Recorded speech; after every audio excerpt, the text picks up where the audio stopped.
Welcome, ladies and gents. The Acolyte Episode 3 Nielsen ratings have dropped. Oh, yes. The Nielsen ratings are the true metric, I think. They're probably the most trustworthy.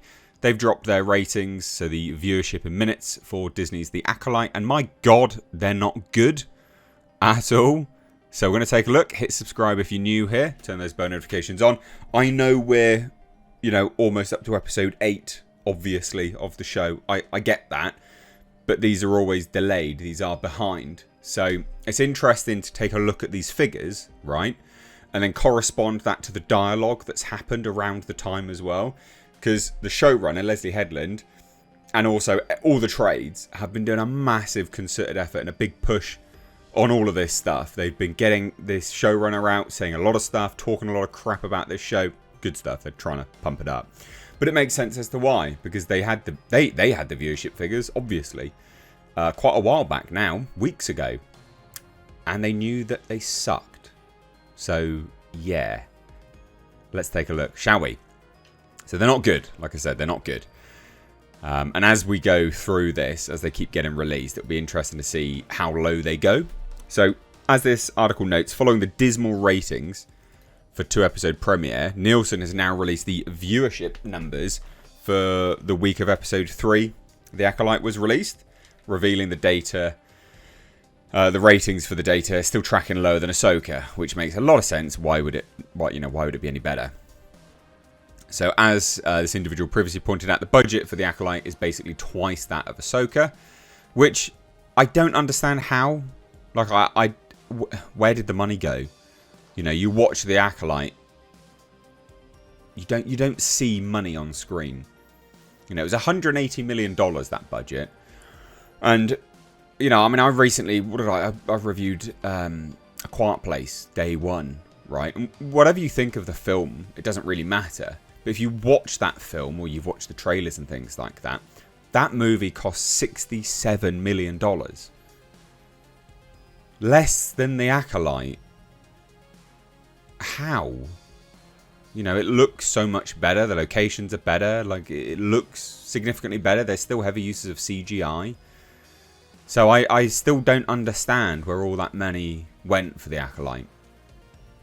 Unless, of course, it's a wash, which highly likely. So the Acolyte is the second least watched and second lowest rated Star Wars series on Disney+, only trailing Andor. Shout out to Andor. I like Andor. So it will be interesting to see what happens as viewership numbers are released for additional episodes, which is true. It will be interesting. So here we have it, right? Here we have it, sitting in at number 6. And I say the same thing I said on the first video of this. The distinct lack of anything Disney on here. We've all spoken about these streaming wars. The war for domination in the streaming market. Disney's lost. Disney's lost. Who's won? Netflix. Netflix have won. Paramount as well. People like Paramount. But it's Netflix. It's Netflix's game. Netflix has won the streaming wars. So the Acolyte in at number 6. Okay. This is for the original's top 10. And it only has it as 370 million minutes watched. That's for 3 episodes. So just to break it down, Nielsen numbers for the week episode 3 were released. So Nielsen, the industry standard, which it is. Also, Disney pays them to do this, by the way. Measures all the available episodes within a given week's time frame. The Acolyte episode 3 was released June 11th. Nielsen numbers cover the week of June 10th to June 16th. Which the Acolyte had 3 episodes available to watch. Following the 2-episode premiere, having 488 million minutes watched, the week of episode 3 was released, dropped to 370. That's a huge drop. That's huge. So we don't know the individual episode numbers, as again, the Acolyte released 2 episodes the first week, and it's probably safe to assume there is some carryover to week 3, which is true. So as the Nielsen data gets released each week, we'll know more. The numbers for the Acolyte could actually dip lower. So that 370 million minutes is all of the episodes. Right? It's not measuring just episode 3. It's measuring all of the episodes for that time period. So it's still dropped off. Right? When we go to episode 4, and that period, and so on and so forth, we'll start to see, and it'll be this trend. I estimate 5 to 10% drop off each time. I reckon that's probably about right for this. I would imagine it's going to dip quite low. So the Acolyte compared to Ahsoka. For a comparison, let's use Ahsoka, which also released its first 2 episodes at once, followed by a single third episode, as did Obi-Wan, but there's no comparison. So Ahsoka scored 829 Nielsen rating for the first 2 episodes, which is crazy. So the third episode released, Ahsoka dropped to 487. So still bloody high. That number actually fits with the average, well, high by comparison. Still not high. With the average of the first 2 episodes, but it's a tad higher again, likely because of some carryover to week 3, which is true, because people will be watching the first 2 episodes and then the third. Ahsoka's week 4 Nielsen numbers, 459. So that had the cool fight with Balin.